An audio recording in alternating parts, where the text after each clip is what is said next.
Well, thank you very much. I hope you can hear me okay here. To get straight to it, what I hope to do is to speak at you for about the next half an hour or so, after which we will have, hopefully, an interesting discussion. And in the talk which I want to launch into, what I want to do really is four things, or to hope to achieve is four things. I want to look at the current situation in Syria and where things currently stand and how they got to where they are now. I want to try to observe the balance of power between the regime and the rebels. Thirdly, I want to look at the international support or absence of support for each of the sides, which seems to me to be a particularly crucial element in all this, as I'll go on to try to demonstrate. And finally, I will attempt some speculation and a very small bit of advocacy regarding the chances for regime survival or conversely, a successful toppling of the Bashar Assad regime. To get straight then to item one, well, regarding the current state of events, the Assad regime, having famously declared itself immune from the Arab Spring, and people here will perhaps remember the rather legendary, at least in circles of Syria watchers, the interview given by President Assad to the Wall Street Journal on January 31st, 2011, in which he in great detail went into the reasons why Syria had not been affected by the Arab Spring and why Syria would not be affected by the Arab Spring. Well, having sort of given itself this stamp of immunity, the regime was then caught badly unawares by the outbreak of large-scale protests in Daraa in southern Syria in March 2011. Initially, the regime made some rather ham-fisted attempts to placate the protesters. There was the sacking of the unfortunate Mr.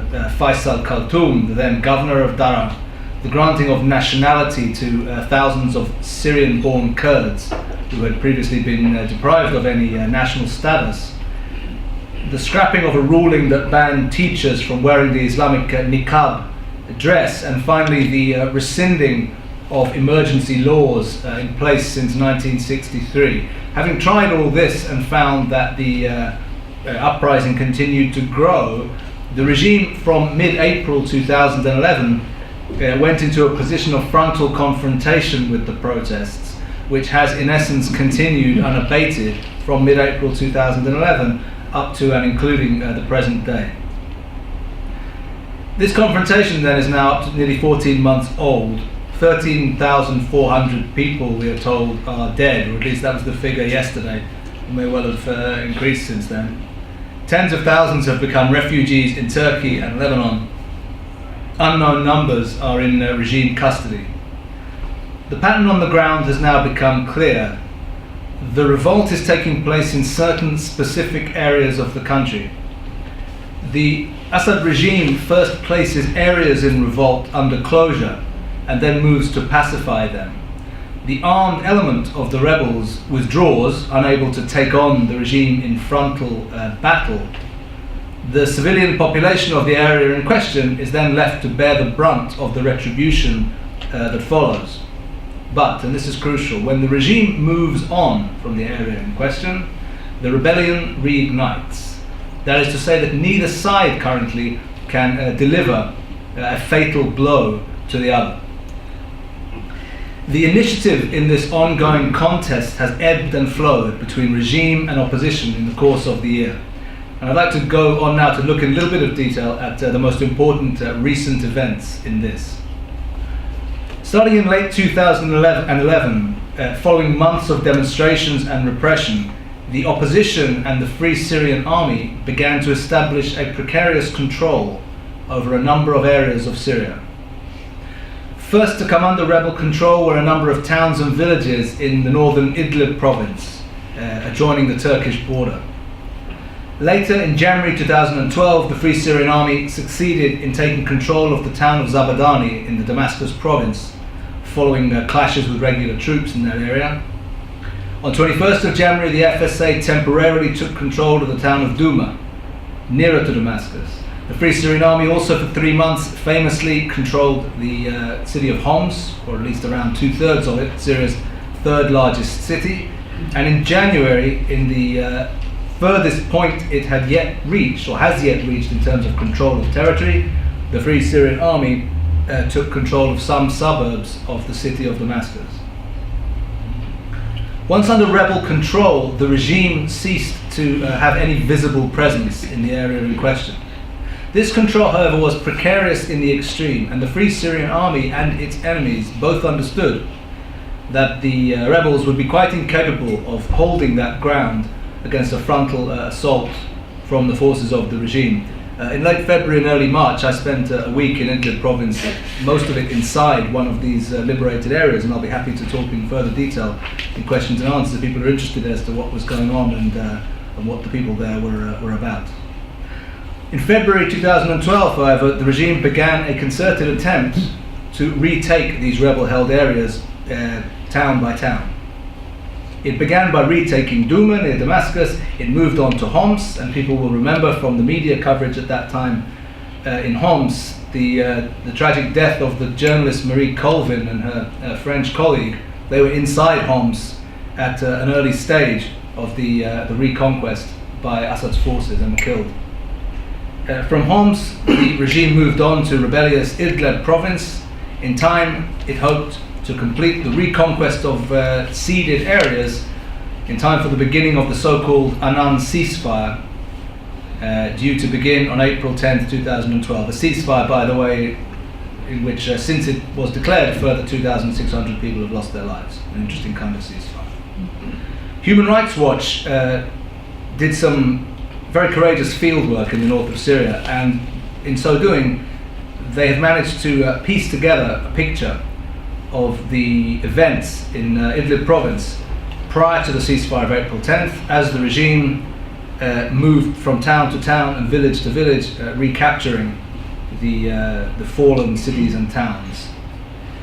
Human Rights Watch described how 95 civilians died and hundreds were wounded in the period between March 22nd and April 6th, as the armour and infantry of the Syrian 76th Brigade of the 4th Armoured Division swept methodically through the towns of Sarmin, Sarakib, Taftanaz, Hazano, and a number of other towns and villages. The report describes, for example, the execution of 19 members of a single family, the Ghazals of Taftanaz, in their home on a single day, April 3rd. Similar actions have taken place throughout the country in areas affected by the uprising. I mention these details in order that people understand that the Hula massacre, which took place in court world detention just over a week ago, was only the latest in a very similar series of events that have been taking place in Syria since the beginning of the uprising. These pacifications involve the use of helicopters, artillery and armour against civilians, large-scale roundups, disappearances and many deaths. But, and let me reiterate this, as has become apparent, the Assad regime does not have sufficient wherewithal to place all areas in revolt under permanent occupation. So once again, when the armed forces move on, the uprising re-emerges. Which means that Syria is now in a state of civil war, with the two sides grossly mismatched and much depending on the international response. I stress and underline this point that Syria is now in a state of civil war because I, as an analyst of Syria at least, am becoming personally rather tired of the continuing statements by world statesmen. I understand the politics, but the factual matter of it is tiresome, who continually say, if this continues and such happens, Syria is on the verge of all-out civil war. A situation in which 13,500 people have lost their lives at the hands of their government in the course of the last year, and an armed insurgency is taking on the forces of the aforementioned regime, is a civil war. It's not something which is about to become a civil war, it is a civil war. Let me then turn to look at the opposing forces in this civil war. And what I want to do is to take a look, first of all, at the regime and its various assets, and then at the rebels. The Bashar al-Assad regime has succeeded in maintaining the minimum key elements required for its survival. The political circle around the president has seen no major defections since the start of the uprising. No senior ministers, no army chiefs have gone over to the rebels. The Syrian Arab Army, the official title of the regime's army, notionally numbers 220,000 troops, regular troops, in 12 divisions, plus an additional 280,000 reservists. It has hemorrhaged personnel since the start of the uprising, and it continues to do so. Some of those personnel, as is well known, go to join the rebel Free Syrian Army and the insurgents. Many others simply desert from their units and go home to sit this thing out. Undoubtedly, then, manpower has become seriously depleted. But, and this is crucial to understand, the regime does not require the entirety of this force in order to defend itself against the insurgency. Rather, certain specific units, the Republican Guard, the 4th Armoured Division, the Special Forces, all of which are overwhelmingly Alawi in ethnic content, that's to say, belonging to the same ethnicity as the president himself and his family belong to, these are the forces which are used for the repression. And these are the best trained and best equipped of all forces in the Syrian army. In addition to these divisions, as the world has now become aware, the regime maintains a force of an estimated 60 to 70,000 Alawi irregular fighters, paramilitary fighters, known as the Shabiha. The internal intelligence forces of Assad also play a key role in maintaining fear of the regime, particularly in areas outside of the various hotbeds in which the rebellion is taking place. And we are familiar with the 4 security directorates of Syria: military intelligence, air force intelligence, political security, and state security, headed by a Shia general, General Hisham Ikhtiyar, who reports directly to Assad. These are thought to number at least 65,000 full-time employees, with, of course, a vastly larger network of agents and informers. So Assad's security structures remain standing, and they remain currently adequate for the day-to-day defense of his regime. In terms of its domestic standing, the regime maintains the support of the 12% Alawi minority, that is to say the ethnic group on which its power ultimately rests, in an uprising which is taking on increasingly sectarian overtones. The 10% Christian minority and the 10 to 15% Kurdish minority have also stayed largely outside of the uprising. As a Syrian Kurdish friend of mine put it to me, they don't wish to get involved in what they regard as, in essence, a clash between, on the one hand, the Muslim Brothers and the Turkish government, and on the other hand, the Assad regime. That is to say, a conflict in which they, who have no loyalty to either of these, see themselves as having a particular interest. Assad also depends and has depended on the acquiescence of the Sunni Arab middle and merchant class in the key cities of Damascus and Aleppo. This is fraying, as close observers of Syria in the audience will be aware. There are an increasing number of demonstrations in Damascus and in Aleppo. There are consequently an increasing presence of Assad's security forces in those cities. But this support, or acquiescence is perhaps a better way to put it, has frayed, but it has not yet broken, at least as of now. So, bottom line, the Assad regime is severely stretched. It nevertheless shows no signs currently of impending collapse. What then of the rebels and the opposition? The Syrian opposition has found difficulty in uniting, and a single opposition framework does not yet exist. No framework is in place to bring together the various disparate elements that go to make up the insurgency. The main external opposition body today is the Syrian National Council, which people have heard of, led until his recent apparent resignation by former Sorbonne professor Burhan Ghalioun, headquartered in Istanbul, Turkey. Additional elements which I want to briefly consider in a moment are the local coordination committees, that's to say the local committees on the ground within Syria, a rival umbrella group, rival to the SNC, which calls itself the National Coordinating Body, and of course the armed element, the Free Syrian Army. Regarding the Syrian National Council, this was formed in August 2011, bringing together 7 opposition groups under Turkish tutelage, and with a heavy presence of the Muslim Brotherhood in the ruling council. The SNC has been beset from the outset by claims that it represents no one within Syria, by claims that it is in fact a front group for the Muslim Brotherhood, and by squabbling among its various constituent groups. It has failed to attract the membership or loyalty of minorities, as I mentioned a moment ago, particularly the Kurds.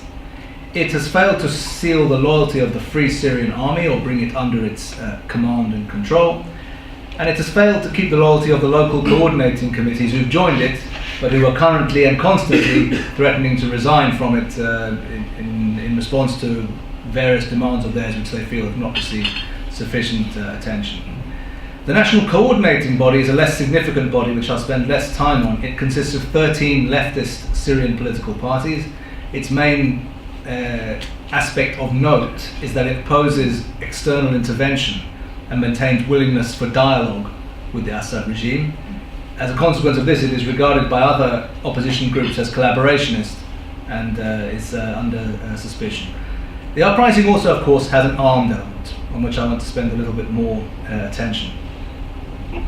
The formation of the Free Syrian Army was announced in July 2011 by the former Air Force Colonel Riyad Assad.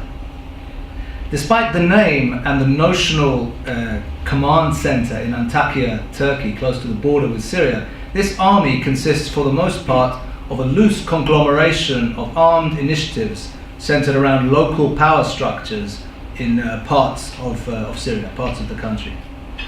The members of these structures include both recent army deserters and civilians who have decided to take up arms against the regime. A number of high-ranking officers have joined the FSA, most high-ranking being General Mustafa Ahmed al-Sheikh of the army, who came over on January 6, 2012. An Air Force General, Faiz Amro, is also thought to have joined the rebel forces, and at least one other general we are hearing about. The strategy of this Free Syrian Army is evolving, is in flux, I think is a nice way of putting it. At least according to statements by its officers and leaders, and I interviewed a number of Free Syrian Army officers in Antakya in February, its initial goal was the relatively modest one of offering protection to demonstrators from the forces of Assad. But General al-Sheikh, in an interview in January 2012, expressed a slightly more ambitious strategy in the following terms, and I quote, "If we get," this is General al-Sheikh, "if we get 25,000 to 30,000 deserters mounting guerrilla warfare in small groups of 6 or 7, it is enough to exhaust the army in a year to a year and a half, even if they are armed only with rocket-propelled grenades and light weapons." This strategy was repeated to me by a number of officers in interviews. It is, of course, highly questionable as to whether this strategy is workable, or indeed whether the FSA has the ability to pursue a coherent nationwide strategy of any kind, given the divisions which are so apparent within it. The FSA claims to number 70,000 fighters. It probably, in fact, has between 20 to 30,000. It's active in certain specific areas of the country, in Idlib, in Homs, Hama, Dara in the south, Dur al-Zur in the east, and the Damascus area. The largest concentration is in the Homs and Hama area, a traditional center of Sunni Arab opposition to the Assad regime, as perhaps some people here will be aware, where it claims to have 9 battalions active. So the opposition has clear structures, it is determined, and it has proved that it is capable of absorbing blows and continuing. Still, it remains particularly stymied by the persistent lack of unity and inability to unify. What then of the international response and assistance to the two sides? Again, the differences between the Assad regime and its opponents in this regard too are glaring and are once again to the advantage of the regime. It's impossible to overstate the importance in this Syrian situation of the fact that the Assad regime has benefited and probably survived as a result of the firm and united backing of its international allies, above all Russia and Iran. Syria is a central member of the Iran-led regional alliance. Iran is playing an active role in supporting its ally. Ample evidence has emerged to indicate this, and you can relax because I'm not going to inflict a huge amount of it on you, although I have a great long list here, which I'll be happy to share with people should they wish to afterwards. As early as April 14, 2011, US officials were confirming that Iran was aiding in the repression, and State Department spokesman Victoria Nuland accused Tehran of providing the Syrian authorities with know-how for monitoring and shutting down communications by activists. It later became apparent that this assistance included the provision of, for example, Nokia Siemens Networks 10 devices for disrupting internet activity, state-of-the-art stuff, which allows the identification of activists conversing by phone or using social networks on the internet. Iran, of course, has its own recent experience from the summer of 2009 of putting down a rebellion or insurgency of its own, and it has therefore purchased the equipment and indeed the expertise to know how to do this rather well. A classified United Nations report leaked to the media then revealed that Iran was also covertly shipping arms to Syria in violation of international sanctions. The report listed 6 out of an alleged 9 incidents in which Syria was the destination for illegal arms shipments from Iran. One arms shipment, to quote, intercepted by the Turks in March, contained 60 Kalashnikov rifles, 14 BKC machine guns, 560 60mm mortars, 1,288 120mm mortars, etc., etc., etc. An Iranian opposition group, the Green Experts of Iran, have also revealed or reported that the Revolutionary Guards themselves deployed a 65-man team along with 4 cargo planes loaded with arms to the IRGC armored operational base in Damascus, etc., etc., etc. But we don't need all this evidence anymore, because of course since 2 weeks ago we now have it from the horse's mouth, I believe the expression is, because no less a figure than General Qasem Soleimani, the commander of the Quds force of the Iranian Revolutionary Guards Corps, 2 weeks ago went on record and was widely reported as saying quite openly that Iran is involved in actively supporting on the ground its ally in Syria.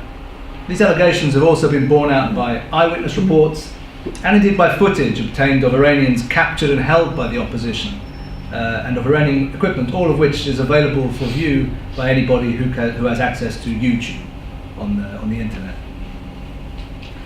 The Iranians have also been financially aiding the Syrians, we are told, whose foreign currency reserves are getting dangerously low, as people know, and the figure suggested is that $2 billion has been given to Syria over the last 2 years. And of course, Iran's many regional proxies, most importantly the Hezbollah movement from Lebanon, have also been engaged on the ground in helping Assad to crush the insurgency against him.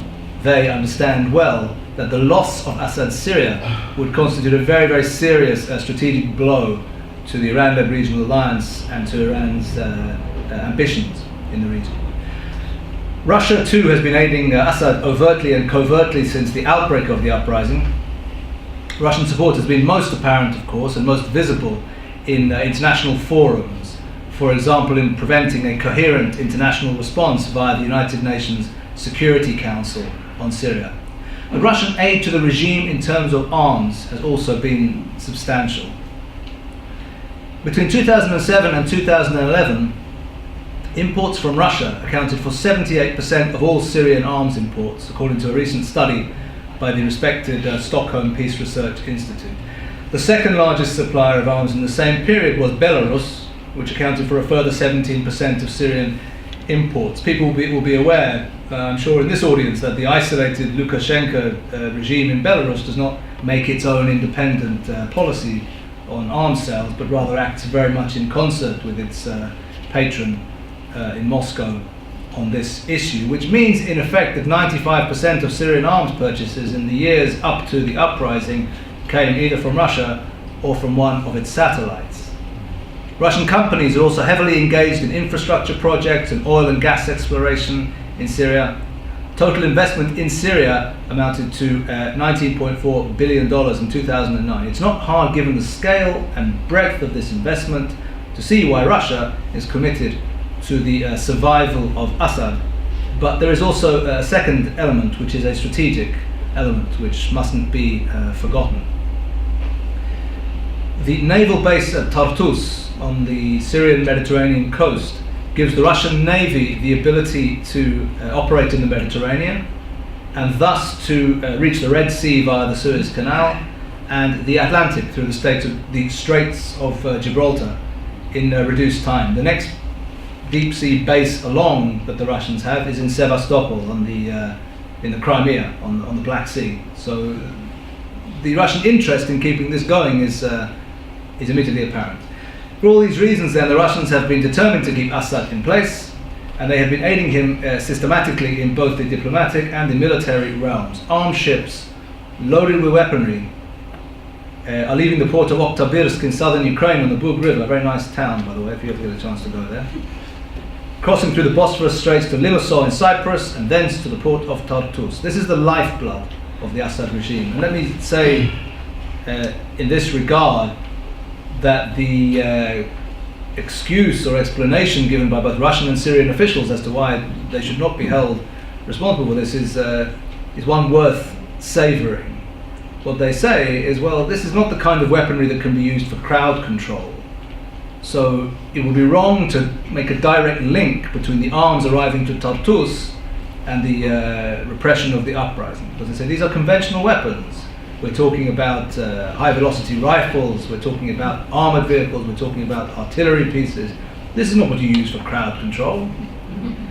Well, if you look at the evidence as to exactly how Assad is doing his crowd control in Syria at the moment, you would be then surprised by this statement, because of course these are exactly the kind of weapons that are being used for the unique Assad approach to crowd control, which the world has been witness to over the last year. It involves a remarkably small use of such usual measures as, I don't know, water cannon or plastic bullets or measures of that kind. On the contrary, it precisely involves the use of artillery and armour and helicopters and the kind of conventional material which the Russians are bringing to Tartus at the speed of 4 major shipments since the beginning of this year.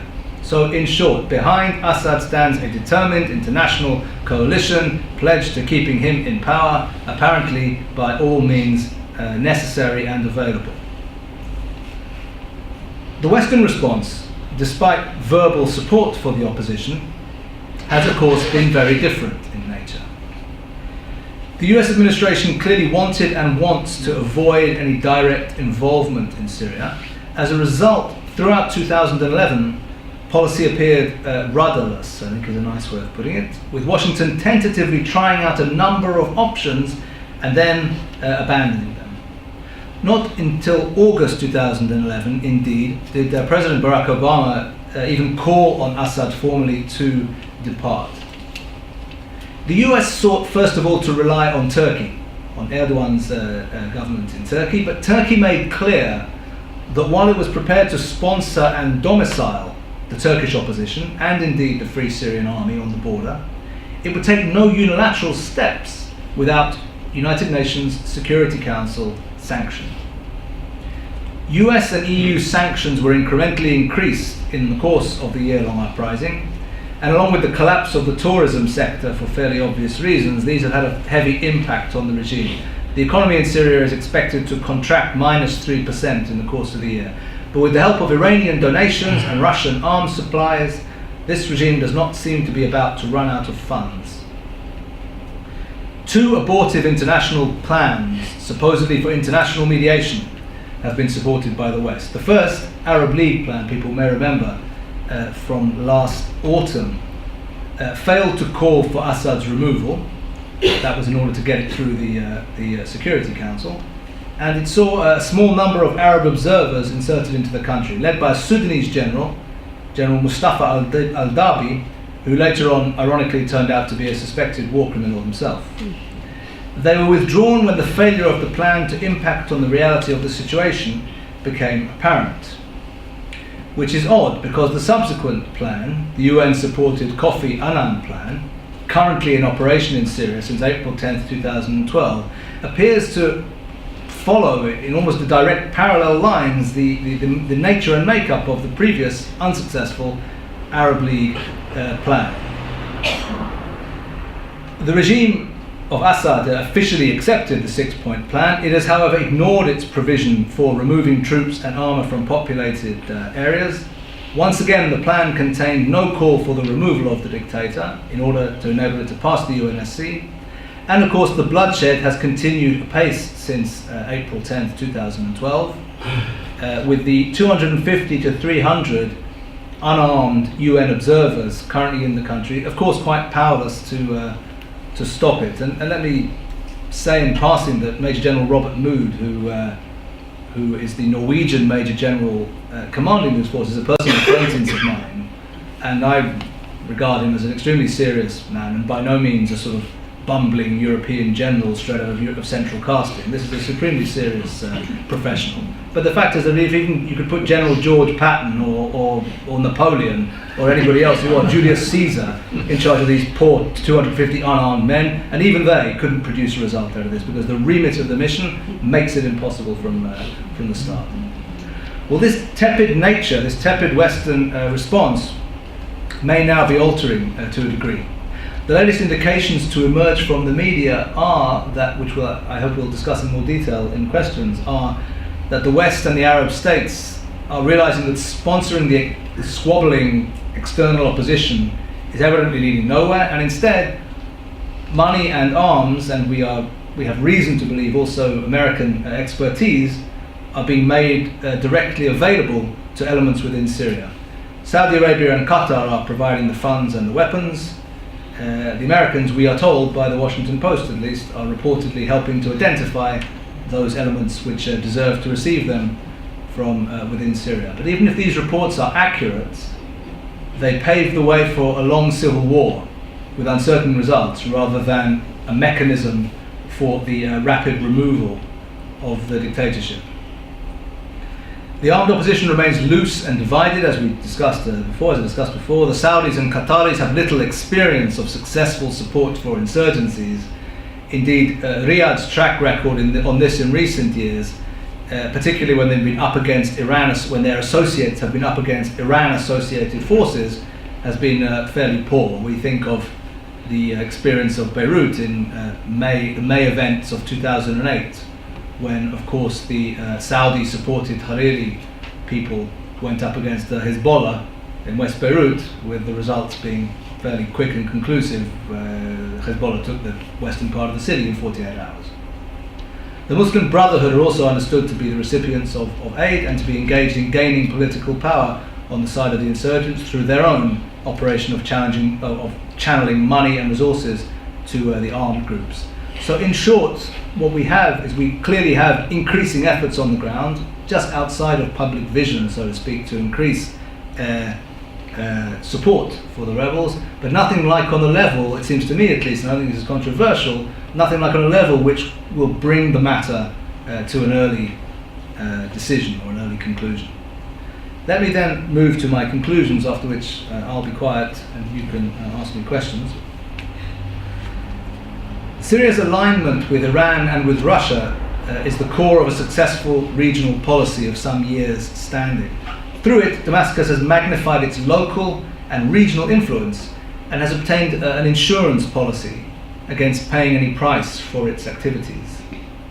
It is now clear that this policy makes sense in other ways too. Indeed, it is currently paying dividends. Syria's alignment with the regional axis led by Iran and its alliance with Russia represent Assad's best hope of survival. Western hesitancy to confront Iran and its allies and Russia is the crucial factor making possible the crackdown in Syria and hence the survival, at least up until now, of the regime. How so? We remember that the pro-Western Arab authoritarian rulers, Bin Ali of Tunisia and Hosni Mubarak of Egypt, were forced aside quickly when an uprising broke out against them by a combination of internal and subsequent Western pressure. Assad, by contrast, who is aligned with the coalition of anti-Western states and movements led by Iran, has faced only minor Western pressure. The Syrian dictator is thus currently getting away with murdering thousands of his people because of Western desire to disengage from the region, fear of Iran and its proxies, fear of Russia, and of course active Iranian and Russian assistance. The fall or weakening of the Assad regime in Syria would constitute a serious blow to Iranian regional ambitions. Its resurgence under the protective tutelage of Tehran, by contrast, would prove that membership of the Iranian alliance provides a handy guarantee for autocratic rulers hoping to avoid the judgment of their peoples. It may well be that Western commentary will prefer to ignore the power politics implications of this. It may be assumed that regional political elites and leaders will pay close attention to them. If Assad survives, it will mean that the Arab Spring, if anybody still remembers that unfortunate term, in the main countries of the Arab world will offer a near-perfect lesson to regional political elites regarding who it is worth aligning with. Pro-Western Mubarak was abandoned and fell. Pro-Iranian Syria, meanwhile, will have dug in, been helped enormously by its patrons, and prevailed. This will represent a major defeat for the West and its allies, remaining allies, in the Middle East. Absent increased external pressure, Bashar is likely to survive, for quite a while at least. In any case, the effort to bring him down is likely to be a marathon rather than a swiftly concluded contest. There is little or no likelihood of military action of any kind by the West. But at the very least, other forms of pressure can, and in my opinion, and this is the little bit of advocacy which I promised you, should be applied. Increased covert support for the rebels, support for the establishment of a no-fly zone, a humanitarian corridor, and no heavy armor zone in Syria's north. These seem to me to be at least the kind of interim measures which ought, I hope at least, to be discussed in policy-making circles. To conclude, civil war has begun in Syria. This war sees Iran and Saudi Arabia, Qatar, and to a much lesser extent the US, supporting one or other of the sides. It is a war with increasingly sectarian overtones. It looks like having a long time to run. It has already consumed 13,400 lives. Its outcome will be of vast importance, not only for the people of Syria, but for the future balance and direction of the Middle East as a whole, and therefore also for all of us. Thank you very much.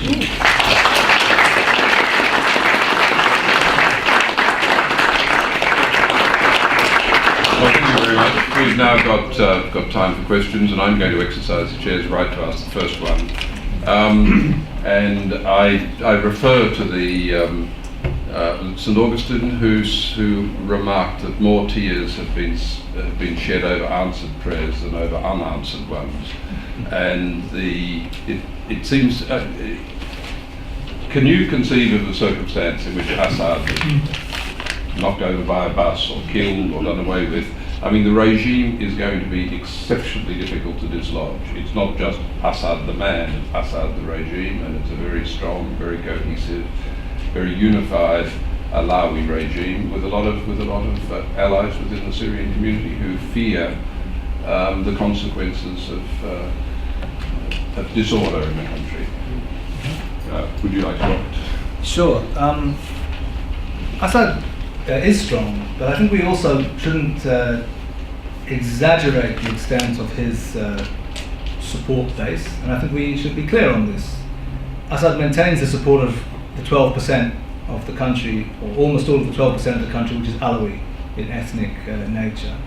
He is almost certainly opposed by the vast majority of the 60 to 65% of the country, which is Sunni Arab Muslims, and the other communities of the country, the Christians, the Druze, the Shia, and the Kurds also, for their own reasons, are largely standing on the sidelines.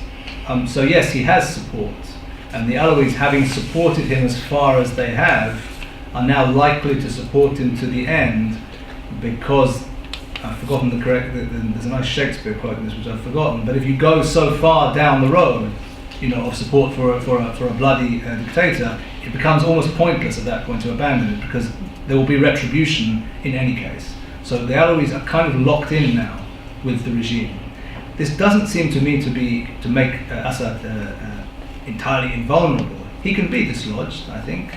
But as I said, I think I agree with the chairman in the sense that unless something on the international balance changes, then I think Assad will hold on for a very long time. As I said, my estimation is that unless something in the international balance changes, what we're in for is civil war in Syria, which could go on for a very long time. Because as we've noted, the rebels can't destroy Assad. The rebels don't have a mechanism strong enough to bring him down.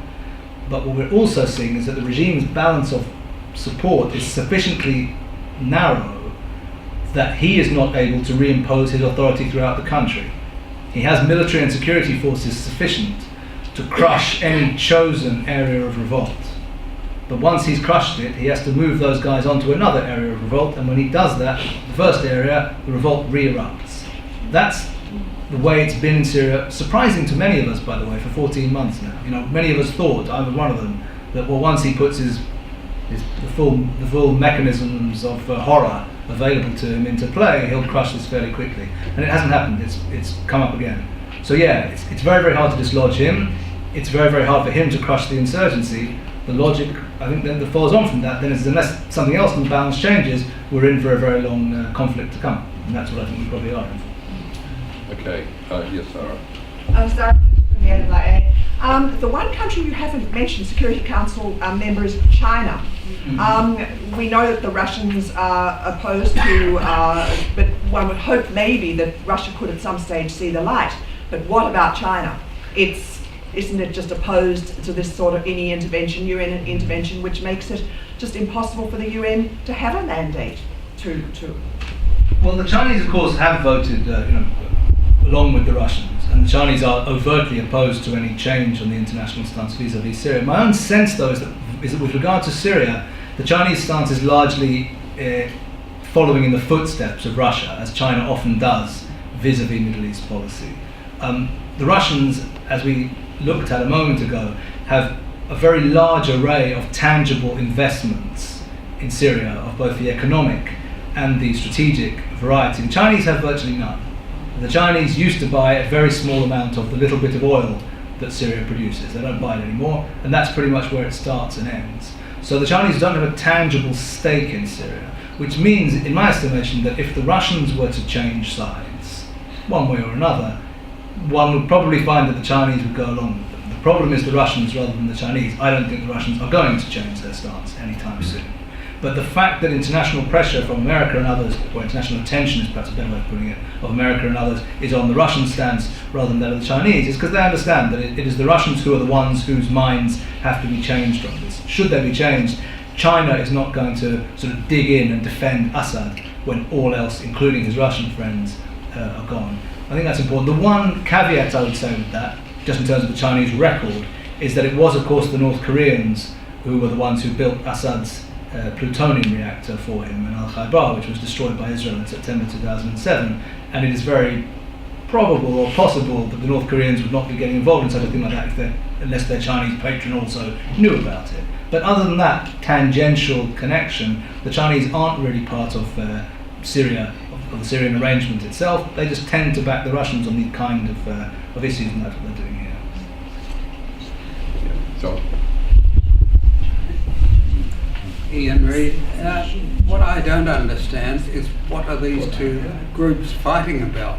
Is it just a religious Islamic conflict, or is there some benefit to one party or the other if they get rid of them, other than just to assume power?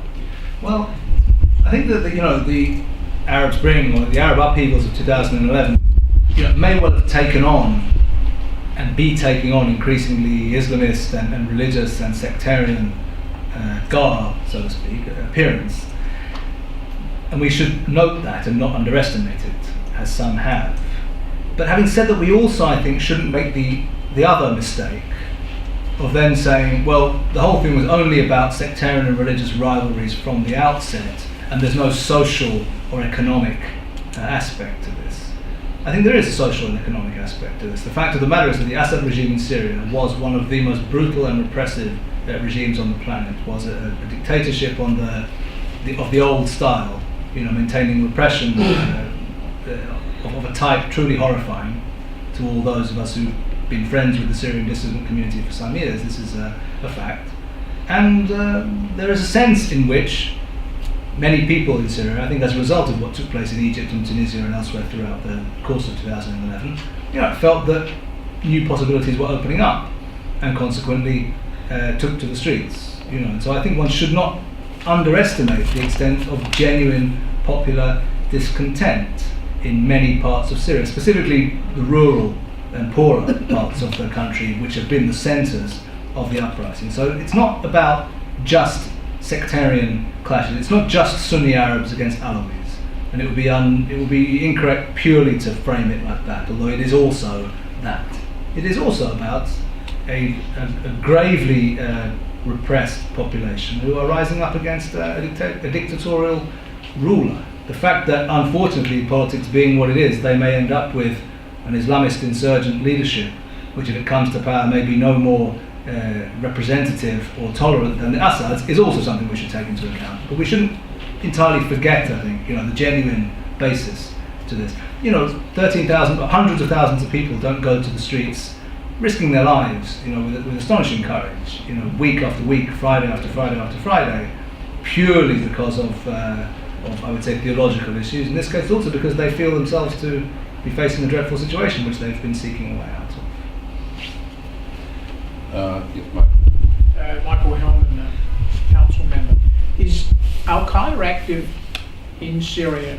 And a further question following on from that is, I understand that one thing which might bring America and Russia together is a common fear that Al-Qaeda or similar elements could get their hands on acknowledged Syrian biochemical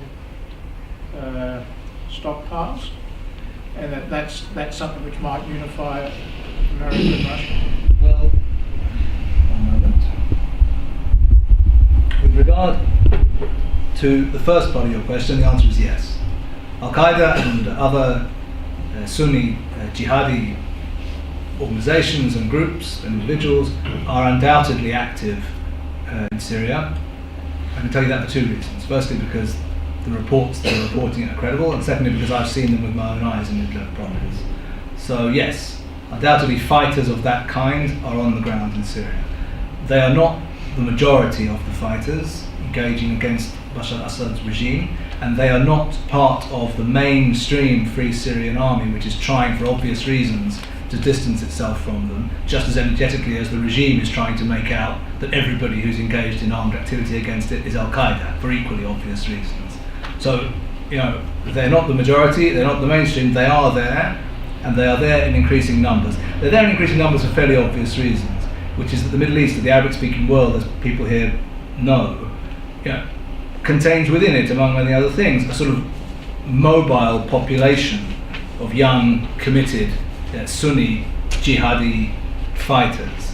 And these people from a variety of Arab countries, Saudi Arabia and Libya and others, Iraq and others, make it their business to find their way to areas of conflict in the region, in particular ones in which a Sunni Arab, or not in particular, specifically ones in which a Sunni population of one kind or another is engaged in rulers, non-Sunni or non-religious rulers. Well, Syria answers that description perfectly. Of course, from their point of view, it's not surprising then that Ayman al-Zawahiri has made his comments, urging jihadis to make their way to Syria, and some indeed have done so. So yes, that is happening. One shouldn't exaggerate it. One should be aware of the regime's interest in exaggerating it, but it is happening. It is happening and it is for real. With regard to whether this is likely to bring America and Russia together, look, I suppose in a situation in which the Assad regime was crumbling, in spite of the Russian attempts to hold it together, and anarchy was about to descend on Syria, and Putin and the Russians were aware that the game was up, then it's imaginable, I suppose, a situation in which they might start to cooperate with America to make sure that Syria's very considerable chemical and biological arsenal doesn't fall into the wrong hands. But it's crucial to understand that that situation is nowhere near at the moment, and as far as the Russians are concerned, their interest is in preventing that, not by clubbing together with the Americans to get their hands on the weapons, but by keeping Assad in place, which they regard as an eminently achievable goal, it appears, at the present time, and they might even be right. So that future imaginable scenario, maybe yes, but where we are right now, I don't think so, not yet. Yeah. Benson, Institute member. Is there a marked population problem? Is there much unemployment in the cities? There is unemployment, and not mainly in the cities. The areas where the uprising has been central, and I'm glad you asked this question. This is something which is not usually stressed, the sort of socio-economic aspect to the uprising. The Syrian uprising has been a geographically limited uprising, limited to 4 or 5 areas of the country. And in a certain sense, it has been a kind of, I don't want to say a class uprising, a very terrifying phraseology like that, but it has been an uprising of a particular socio-economic stratum, yes. It has been largely conducted by Sunnis, yes, that's true, Sunni Arabs, but people of lower middle class or working class origin, from poorer and more impoverished peripheral areas of the country. And a specific difficulty which they have had and continue to have, the uprising has continued to have, is in prizing away the Sunni Arab middle class from its acquiescence to the regime. So yes, it's been the poorer people, the people more affected by economic distress, who have been the people who have been taking part in the uprising, and the richer and more comfortable Sunnis, specifically the merchant classes of Damascus and Aleppo, have largely stayed out of it. And in a sense, it's been, these of course are the two biggest cities of Syria. So it's been a sort of strategic goal of the uprising to start the uprising in Damascus and Aleppo. That's starting to happen, but it hasn't really happened yet. So yes, the issue of the socio-economic standing, so to speak, of the individuals involved is very, very important and central.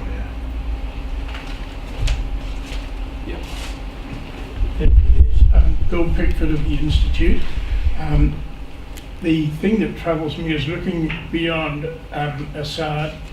It's the same problem you've got in Egypt, you're going to have it in Libya, you've got it in Tripoli, is the fact that these regimes have never allowed an opposition or a learning together to take on the responsibilities of government, which we in the West take for granted.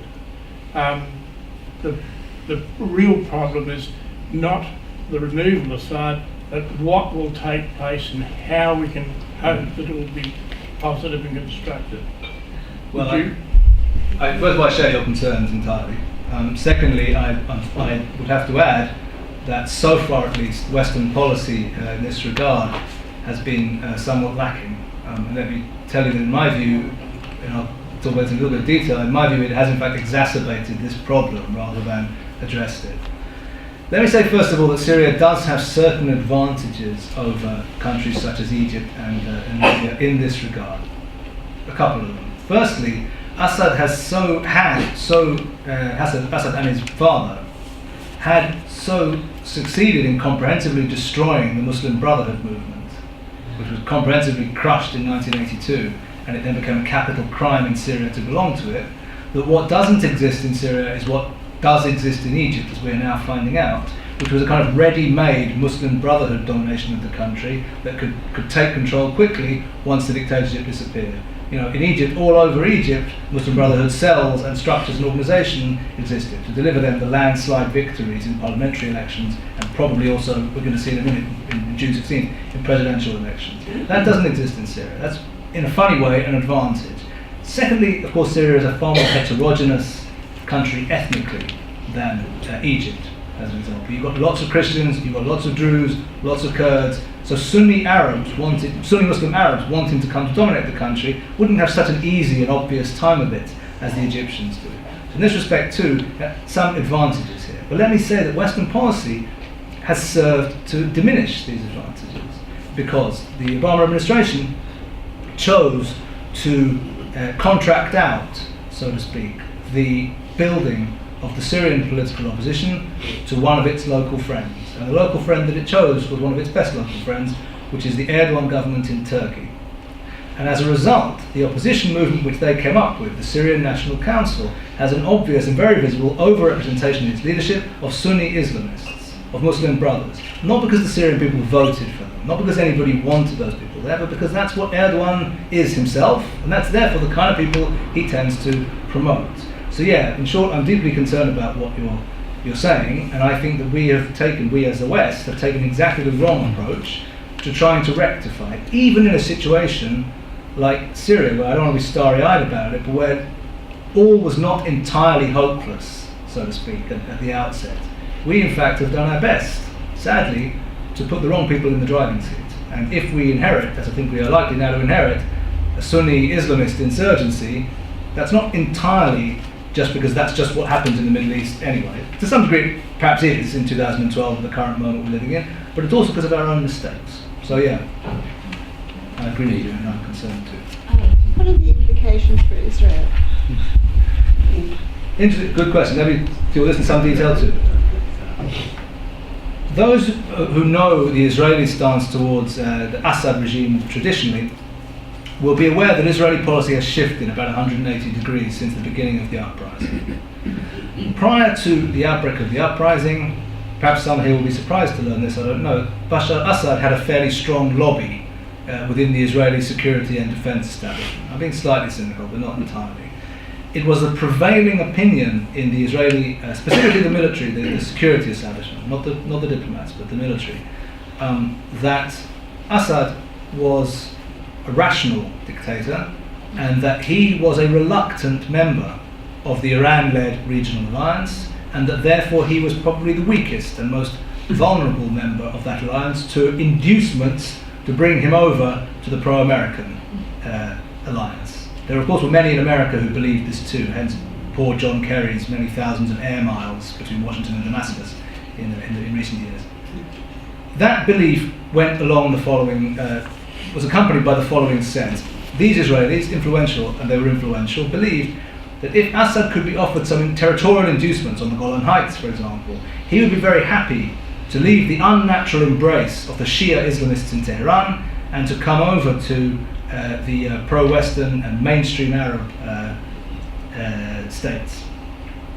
Luckily for Bashar Assad, he was a bit smarter than his would-be Israeli policy advisors, because had he taken their advice and done what they hoped or thought he might be ready to do, he would almost without doubt have, if he was lucky, have shared the fate of Hosni Mubarak, as I say, he'd be in jail in a cage somewhere.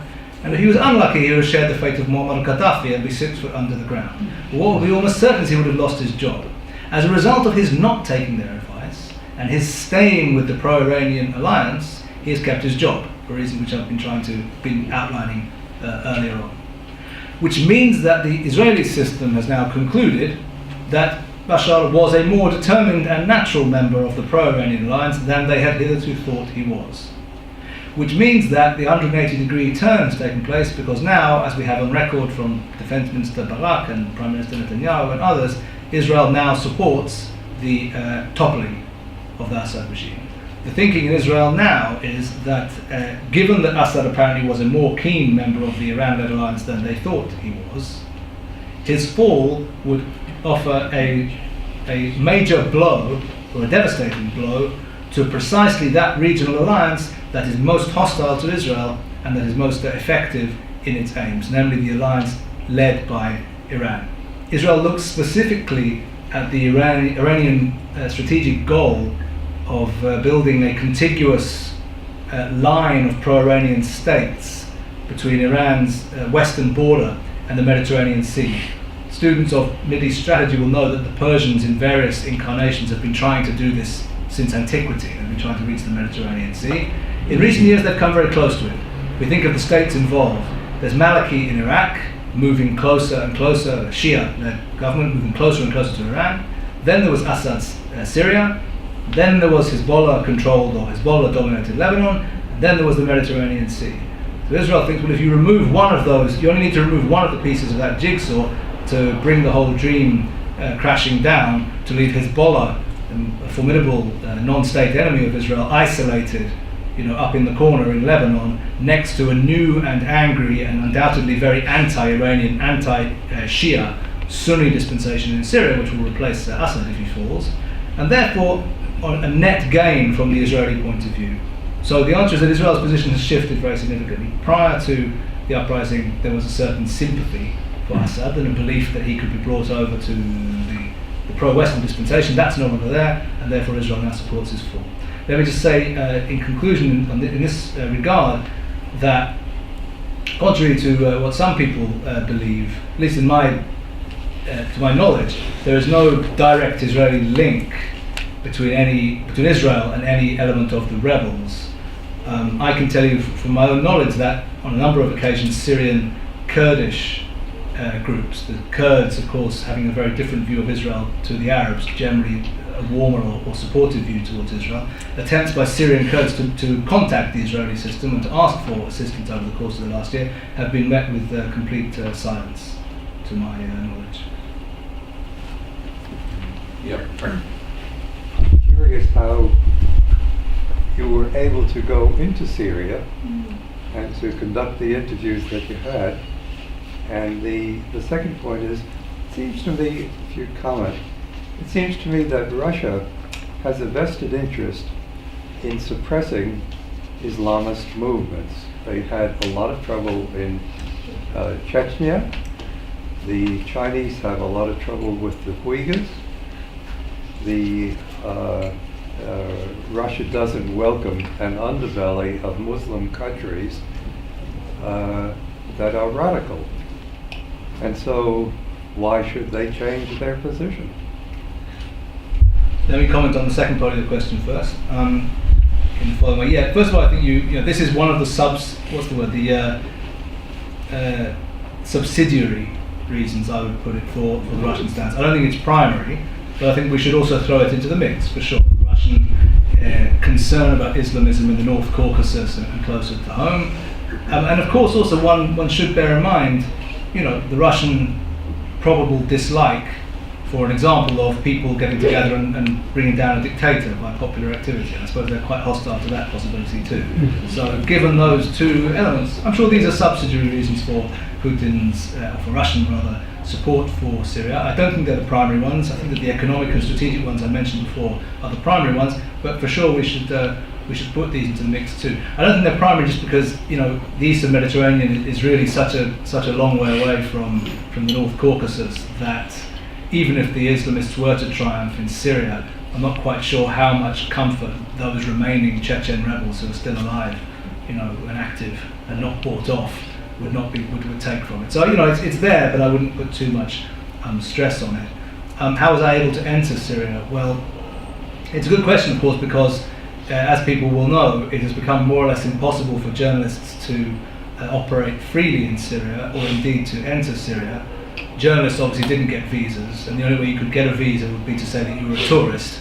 And if you went to most Syrian embassies and said, yes, I think I've decided to take my holidays in Syria this year, you can imagine that even the dimmest, the most dim-witted of Syrian bureaucrats might raise an eyebrow.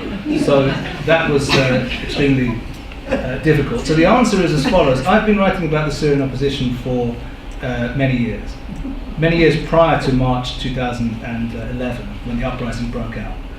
The world of Syrian oppositionists is a small world, and that meant that people like myself, who've been doing that for quite a while, got for ourselves a certain amount of credibility once the uprising started, and lots of other journalists and other researchers began to be interested. The Syrian opposition remembers who was there prior to March 2011, which meant that when I started to express an interest in entering Syria and doing this work, you know, lots of people were ready to help me and to take a part in that. And the way in which we went was that I went rather down to Antakya on the border, and then the opposition has good contacts with smugglers in that area, who are the people who bring people over, and I entered the country with a Free Syrian Army arms convoy over the mountains, down towards Idlib province, where I was met by my opposition friends, and spent the week in Syria, as a number of other journalists have done. Without official permission to be in the country at all, but embedded, so to speak, with the Free Syrian Army and the opposition. And that was how it was done. And really, that's the only way you can do independent reporting in Syria at the moment. There's just no other way of doing it.